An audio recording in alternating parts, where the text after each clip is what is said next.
We have a new pair of QuietComfort Ultras from Bose, which is exciting.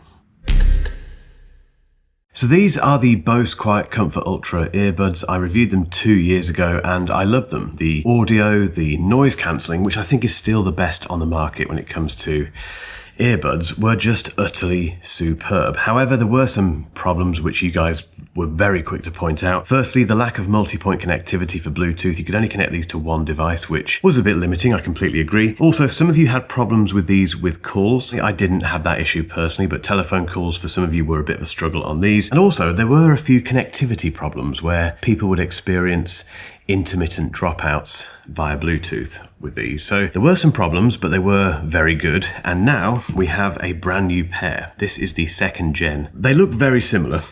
In fact, they are very similar. A lot hasn't changed, but there have been a few tweaks, a few very important tweaks, which might just make them perfect. Who knows? Before I get into that, although this video isn't sponsored, we do have some fantastic brand partners who help me keep the lights on in this studio. One of those partners is Brain FM, and it's basically an app for your iPhone or your Android device which pipes music into your ears that can make you more productive. They can't guarantee that, obviously, but for the last 3 years, I've not been able to get work done without Brain FM. And we have a superb deal for you. Click that link in the description. Now, let's get into these.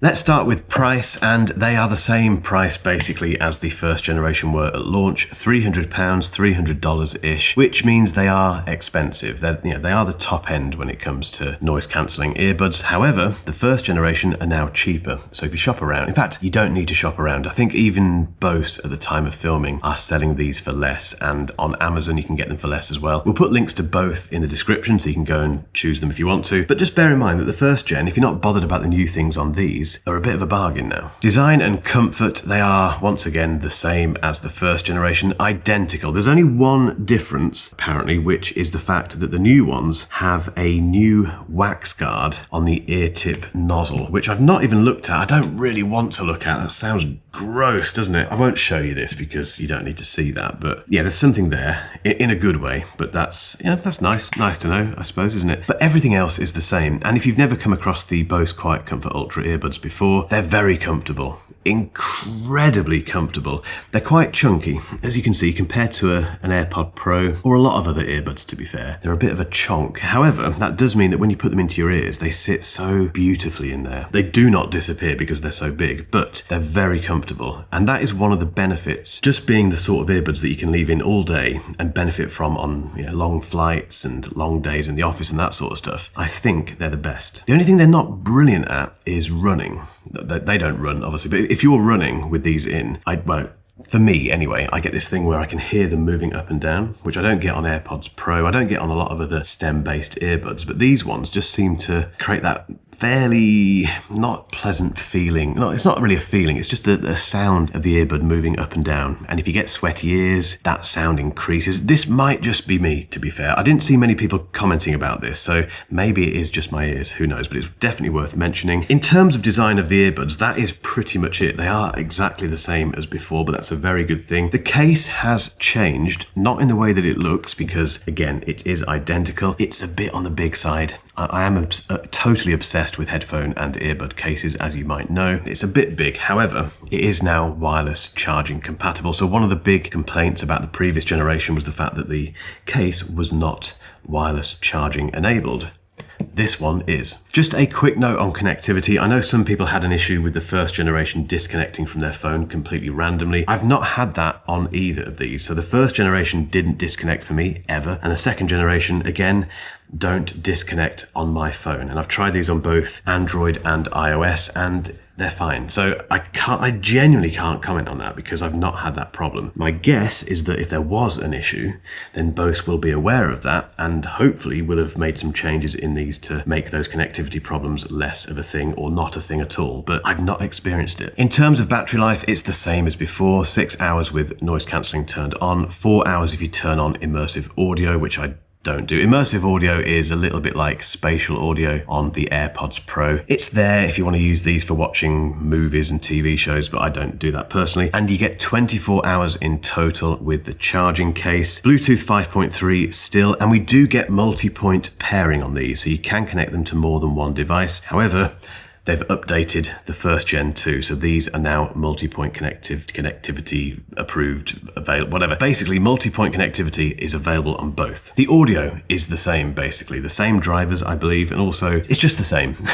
There's no difference between these and the first gen, but that's a good thing as well. Just like the Comfort, these are one of the best sounding earbuds on the market, partly because the seal is so good, but also because it's Bose, and Bose know what they're doing with audio. It's rich. There's an EQ if you need to tweak it to your own liking, but it's very wide. The mid-range is lovely. The top end is nice and sparkly without being tiring. They are a superb sounding pair of earbuds.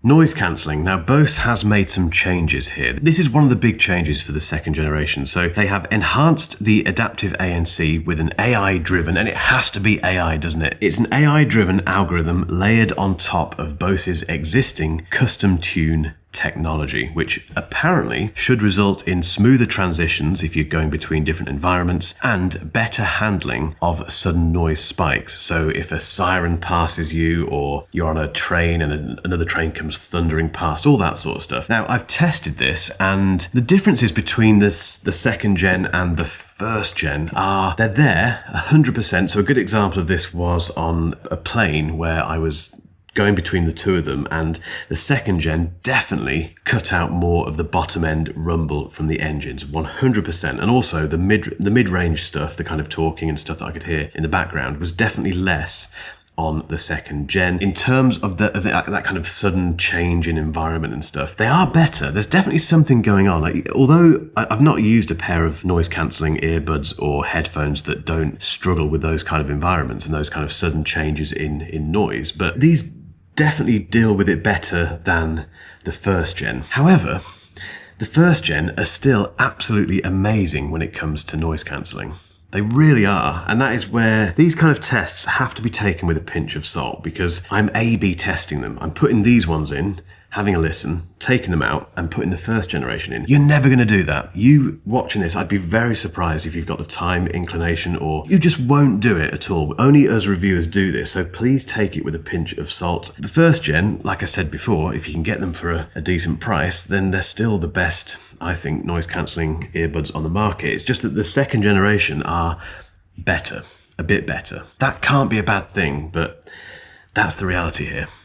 Next up is the big one for a lot of people. It's calling quality. So to test this, I'm going to head outside into a very miserable British summertime and give both of them a thorough test. Okay, let's start with the first generation. This is quite a tough test because it's walking down a very busy road. Lots of traffic passing, quite noisy traffic, big lorries and stuff.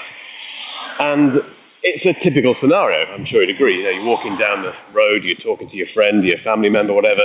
You just want to make sure they can hear you. And some people, as I mentioned earlier, did have a problem with the first generation QuietComfort Ultras when it comes to calling quality. And I know this matters to a lot of people. Obviously, we all make telephone calls with our phones, and we need earbuds that can do it well.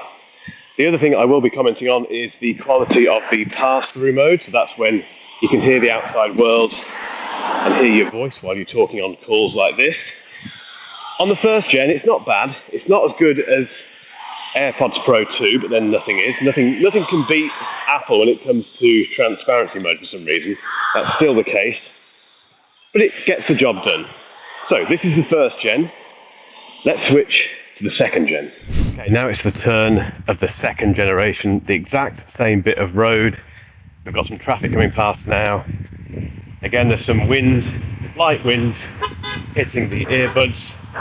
Not sure if he was beeping at me, but that definitely helped, mate. Thank you very much. I don't know if you heard that, but that was a horn beeping from that van.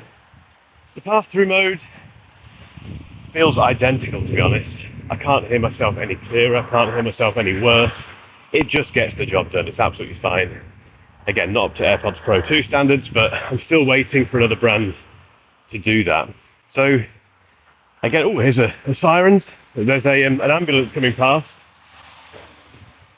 Okay, that wasn't blaring away, but it's a noisy environment, this guy. So hopefully this is a good example of what these two earbuds can do. So let me know what you think in the comments, and back to me in the studio. Time for a very quick conclusion. Should you upgrade to the second generation from the first generation? Only if you think that calling quality and the improvements in noise cancellation are going to make a difference. Otherwise, I wouldn't bother because these are still very good. The second question is, if you want to buy a brand new pair of expensive noise cancelling earbuds, should the Bose QuietComfort Ultra 2nd Gen be your top choice? I think the combination of audio, comfort, and noise cancelling is unmatched. These are the best on the market for those three things combined. The only downside is that running thing where, for my ears at least, I get that movement. If that's not going to be a big deal for you, or if you think that may not be a problem for you based on your ears, which I appreciate you won't know until you get them, that's the only thing, I think, alongside the price, which is at the top end, but you're getting a lot for your money. As always, guys, it's now over to you. Get involved in the comments. Let me know what you think about the 2nd Gen. Will you be getting them? Have you got the 1st Gen? How have you got on with them? Just get involved, and if you haven't hit subscribe yet, you know what to do.